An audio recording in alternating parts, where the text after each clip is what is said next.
رفیق میگه یه روز یه روباهی دومش تو یه حادثه ای از دست داد. رفتش گله روباها، همه روباها بهش خندیدن، گفتن پس دومت کو؟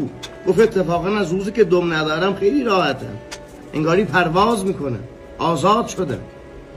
یه روباه ساده لوی رفت دم خودشو قطع کرد، اینقدر درد داشت که اومد پیش روباه گفت تو منو گول زدی، تو گفتی ما آزاد شدیم، تو گفتی ما پرواز میکنیم، کو من دارم درد میکشم، تو هیچی نگو. اگه گله روباها فهمیدن به ما میخندن.